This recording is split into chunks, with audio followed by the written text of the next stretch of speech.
Sot e përdorim shpesh. Kur diçka shkon keq, kur hapet një kuti të lashësh dhe nuk mbyllet dot më, themi: u hap kutia e Pandorës. Pra, a e dini se nga vjen kjo shprehje? Cila ishte ajo grua që solli të gjitha të këqijat në botë?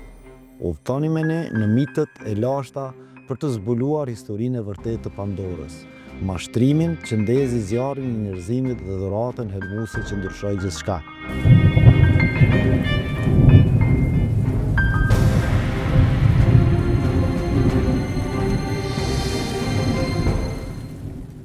Gjithçka filloi me një grua, por dhe me një mashtrim. Në Mekon, perëndit u mblodhën për të ndarë një flemë. Titani Prometeu, miku i njerëzve, vendosi të provonte dinakrin ndaj atit të perëndive Zeusit.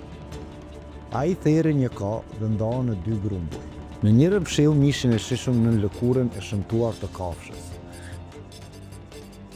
Në tjetrën grumbulloi kockat e zhveshura, por i mbuloi me dhjamin më të shëndritshëm. Zgjidh, o i madhreshëm, i tha Prometeu. Zeusi i mashtruar nga shkëlqimi zgjodhi grumbullin me dhjam, duke lënë mishin për njerëzit, dhe që nga ajo ditë njerëzit flojnë kockat për perëndit dhe mbajnë mishin për vete. Kur Zeusi e kuptoi mashtrimin, zemrimi i tij nuk pati kufi. Si hakmarrje, ai u hoqi njerëzve dhuratën më të çmuar, zjarrin.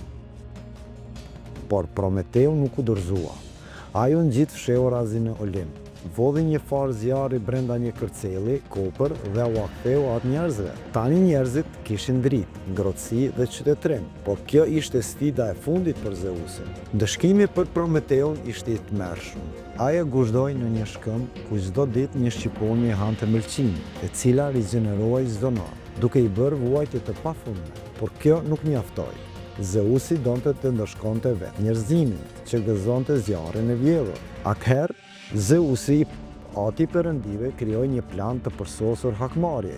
Ai urdhëroi Hefestin, perëndinë e zjarrit, të përzihente dheun me ujë dhe të formsonte gruan e parë, një krijesë me bukuri hyjnore, por me një qëllim fatal. Perënditi i dha dhurata. Afrodita i dhuroi hijeshin, Athina i mësoi zanatën, por Hermesi i mbushi shpirtin me gënjeshtra dhe dinakri.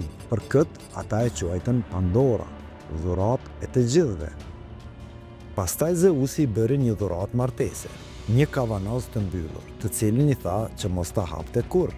Pandora ju dërgua vllaut të Prometeut, Epimeteut, i cili pavarësisht paralajmërimeve ra në dashuri me të bukurën Pandora, por kurioziteti ishte më i fortë. Një ditë Pandora ju afrua kavanozit, ngriti kapakun dhe në atë çast nga kavanozi shpërthyen të gjitha të këqijat që mundonin njerëzimin. Smundjet, urrejtja, zilia, varfëria, vdekja, pikëllimi.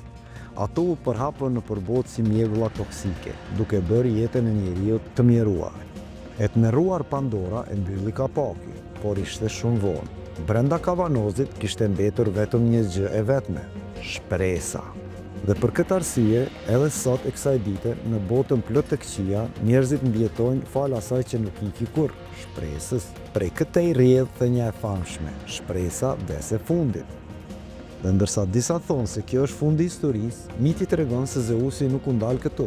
I nëvëritur nga njerëzimi, ai një ditë do të lëshonte përmbytjen e madhe me ndihmën e vllaut të tij Poseidonit, duke shkatëruar gjithçka, përveç Deuklianit dhe Pirrës, për të nisur gjithçka nga e para.